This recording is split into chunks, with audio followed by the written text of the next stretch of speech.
अखेर हर्षवर्धन पाटलांनी शरद पवार गटामध्ये प्रवेशाची घोषणा केलेली आहे। माढ्यानंतर इंदापूरमध्ये भाजपला मोठा धक्का मानला जातोय। शरद पवारांच्या गळाला आणखीन एक व्यक्ती लागलेली आहे। त्यामुळे विधानसभेच्या तोंडावरती झालेला हा पक्षप्रवेश बदलत्या राजकीय वाऱ्यांचे संकेत देणार का पाहूयात। मला तुम्हाला दोन प्रश्न विचारायचे आहेत। यात आपल्याला अंतिम निर्णय घ्यायचा आहे आपल्याला का नाही घ्यायचा निर्णय? आपल्याला निर्णय घ्यायचा आहे का नाही घ्यायचा? जरा मोठ्याने सांगा, घ्यायचा आहे का नाही घ्यायचा आहे? हर्षवर्धन भाऊंचे आणि आमचे 6 दशकाचे कौटुंबिक संबंध आहेत आणि जेव्हा ते भारतीय जनता पक्षात होते तेव्हाही आमचे कौटुंबिक संबंध हे दोन्ही बाजूनी दोन्ही कुटुंबांनी म्हणजे पाटील आणि पवार कुटुंबांनी 10 वर्ष आम्ही ते जपलेले आहेत। आज त्यांच्या राजकीय आयुष्याची ही शोकांतिका आहे की त्यांना तिथं जाऊन झुकावं लागतं।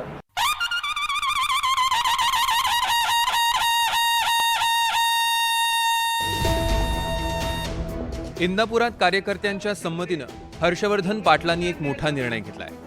विधानसभा निवडणुकीआधी हर्षवर्धन पाटील तुतारी हाती घेणार आहे। इंदापुरातील सभेतनं हर्षवर्धन पाटलांनी ही घोषणा केली। आमच्या सगळ्या कार्यकर्त्यांचा आग्रह असा आहे की आपण राष्ट्रवादी काँग्रेस शरदचंद्र पवार पक्ष यामध्ये आपण जावं अशी सर्व आमच्या कार्यकर्त्यांचा आग्रह होता आणि मी आज आपल्यासमोर हे घोषित करतो की मी आणि आमचे सर्व कार्यकर्ते पदाधिकारी आम्ही सर्वजण राष्ट्रवादी काँग्रेस पक्ष शरद पवारांचा जो पक्ष आहे त्या पक्षामध्ये जाण्याचा निर्णय आज आम्ही सर्वजण या ठिकाणी जाहीर करतो।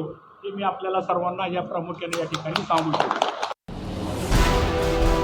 इंदापुरातील जागेचा पेच निर्माण झाल्यामुळे हर्षवर्धन पाटलांनी भाजपची साथ सोडली। या जागेसाठी त्यांनी फडणवीसांचीही मनधरणी करण्याचा प्रयत्न केला। उमेदवारीसाठी भाजपवर दबाव तंत्राचाही वापर करून बघितला। मी फडणवीस साहेबांना सांगितलं, साहेब त्यांनी माझी साथ सोडली नाही आणि आज मी तर काय तुम्ही सांगितल्याप्रमाणे काय निर्णय जर घ्यायचा म्हटला तर साहेब तो निर्णय माझा व्यक्तिगत होईल। माझ्या व्यक्तिगत निर्णयापेक्षा सुद्धा मला इंदापूर तालुक्यातल्या आम जनतेच्या ज्या भावना आहेत त्या भावनेच्या मागे मला उभा राहावं लागेल हे मी फडणवीस साहेबांना मित्रांनो सांगितलं।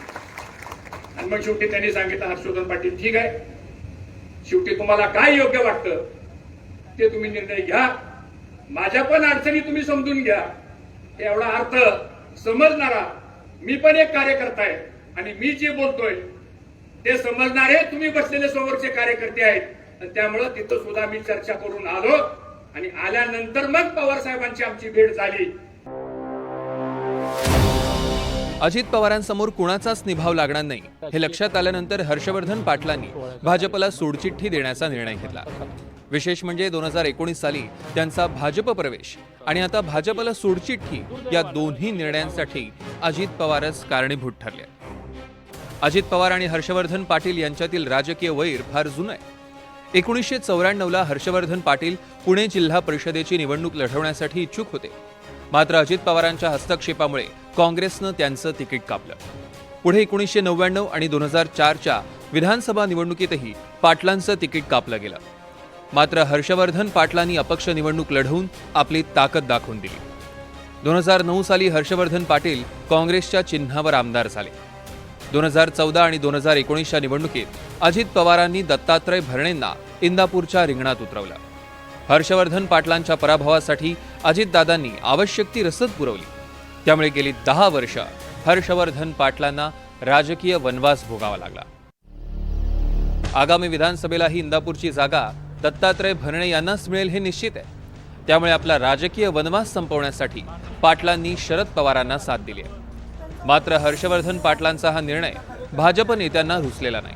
पण ठीक आहे, आयुष्यभर ज्यांच्या काकांनी आणि त्यांनी स्वतः शरद पवार साहेबांच्या विरुद्ध इतके वर्ष लढाई केली, आज त्यांच्या राजकीय आयुष्याची ही शोकांतिका आहे की त्यांना तिथं जाऊन झुकावं लागतं।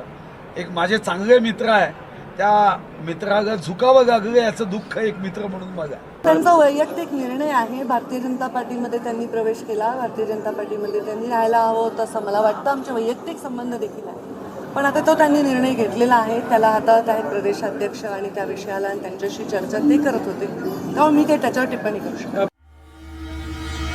राष्ट्रवादी आणि शिवसेनेतील फुटीमुळे महाराष्ट्राची राजकीय गणितं बदलली आहेत. सख्खे मित्र आता पक्के वैरी झाले, तर कट्टर विरोधकांचे आता नव्यानं सूर जुळत आहेत. मात्र या राजकीय बुद्धिबळाच्या पटावर कोण कुणाला मात देणार हे पाहणं महत्त्वाचं ठरेल. देविदास राखुंडे, NDTV मराठी, इंदापूर.